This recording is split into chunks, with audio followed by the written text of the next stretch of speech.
আসসালামু আলাইকুম সবাইকে। হঠাৎ করে সন্ধ্যাবেলা বের হয়ে গেলাম একটু হাঁটাহাঁটি করতে। হাঁটাহাঁটি করতে এসে মনে হলো তোমাদের সাথে কতগুলো ইনফরমেশন শেয়ার করি। আজকের এই ভিডিওটা মূলত যারা বাংলাদেশ থেকে এসএসসি পরীক্ষা কমপ্লিট করলা মাত্র, এসএসসি পরীক্ষার পরে আসলে তোমরা কি করতে পারো? যারা মোটামুটি ওয়েল কনফিডেন্ট যে তোমরা নটর ডেম, হোলি ক্রস এই ধরনের ভালো কলেজগুলোতে চান্স পেয়ে যাবা এবং এরপরে হইতেছে তোমরা কোনো একটা পাবলিক ইউনিভার্সিটিতে পড়াশোনার স্বপ্ন দেখতেছো অলরেডি, হতে পারে এটা একটা ভালো পাথওয়ে।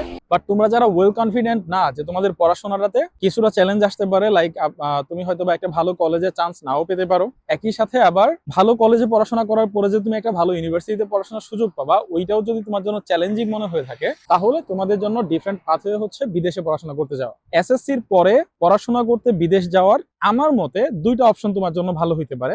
একটা হচ্ছে মালয়েশিয়া আর একটা হচ্ছে চায়না। এখন চায়না তুমি কনসিডার করতে পারো, ওখানে তুমি ডিপ্লোমা করতে গেলে মোটামুটি স্কলারশিপ নিয়ে পড়াশোনা করতে যেতে পারবা এবং তোমার বাজেট লাগবে মাত্র 2 থেকে 3 লাখ টাকা বাংলা টাকায় সবকিছু মিলে। বাট তুমি যদি মালয়েশিয়াতে পড়াশোনা করতে আসো, মালয়েশিয়াতে পড়াশোনা করতে আসার ক্ষেত্রে তোমার যে খরচটা হবে সেটা মোটামুটি 5 থেকে 6 লাখ টাকার মতো। আমি তোমাকে কোনটা সাজেস্ট করব? আমি তোমাকে সাজেস্ট করব যদি বাজেট থাকে তাহলে অবশ্যই মালয়েশিয়াতে আসতে। মালয়েশিয়াতে আসলে তুমি যেটা পাবা সেটা হচ্ছে একটা ইন্টারন্যাশনাল এক্সপোজার পাবা, মানে এটাকে তুমি একটা গ্লোবাল এডুকেশন হাব বলতে পারো। এখানে অনেক ইন্টারন্যাশনাল স্টুডেন্টরা আসে, তো তুমি একটা ভালো কমিউনিটি পাবা যেটা তোমার ফার্দার মুভমেন্টের ক্ষেত্রে অনেক বেশি হেল্প করবে এবং এইখানকার ডিগ্রিটা ওয়ার্ল্ড ওয়াইড একসেপ্টেড। এবার আসো তুমি যদি চায়নাতে যাও, চায়নাতে সাধারণত লোকাল কমিউনিটিটা তুমি বেশি পাবা, চাইনিজদেরকে বেশি পাবা এবং ওখানে তুমি ইন্টারন্যাশনাল কমিউনিটিটা ওভাবে পাবা না। আর যেটাই তুমি পাচ্ছ চায়না থেকে গ্লোবালি মুভ করা ইউএসএ, ইউকে, কানাডা, অস্ট্রেলিয়া বা ইউরোপিয়ান সেনজেনভুক্ত যে কান্ট্রিগুলোতে যতটা না ইজি, তার থেকে অনেক বেশি ইজি মালয়েশিয়া থেকে মুভ করার ক্ষেত্রে। সো আমার অবশ্যই রেকমেন্ডেশন থাকবে, যদি এমন হয় যে তোমার হাতে বাজেট আছে, ডেফিনেটলি তুমি মালয়েশিয়াকে কনসিডার করতে পারো।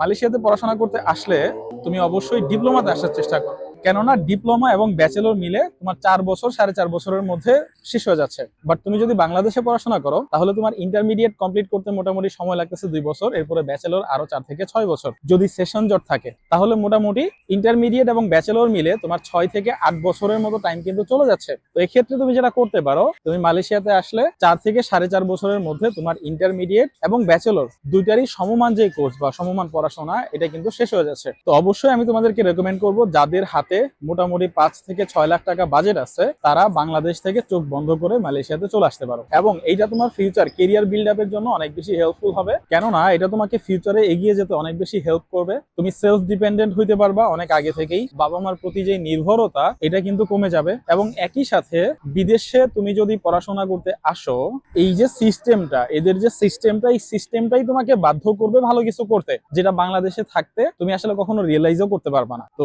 যেটা বোঝানোর চেষ্টা করতেছি যে তুমি যখন বিদেশে আসার চিন্তা করতেছো, ভালো হয় আর্লি স্টেজে চলে আসলে। আর্লি স্টেজে চলে আসলে তুমি অনেকগুলো সুযোগ পাবা, অনেকগুলো অপরচুনিটি পাবা, যেই জিনিসগুলো মানুষ 35-40 বছর বয়সে গিয়ে করতেছে সেই একই অ্যাচিভমেন্টটা তুমি হয়তোবা 25-30 বা 35 বছরের মধ্যেই পেয়ে যাচ্ছ। সো এটা একটা বিগ অ্যাডভান্টেজ। তো যদি তোমাদের হাতে সুযোগ থাকে ডেফিনেটলি ওয়েলকাম। আর যদি মনে হয় যে তোমার কাছে আসলে অত বেশি বাজেট নাই, তুমি চায়নাকেও কনসিডার করতে পারো, অন্তত বাংলাদেশে থাকা থেকে অনেক ভালো হবে। দেখা হচ্ছে পরের কোনো ভিডিওতে, ততক্ষণ ভালো থাকো, আল্লাহ হাফেজ।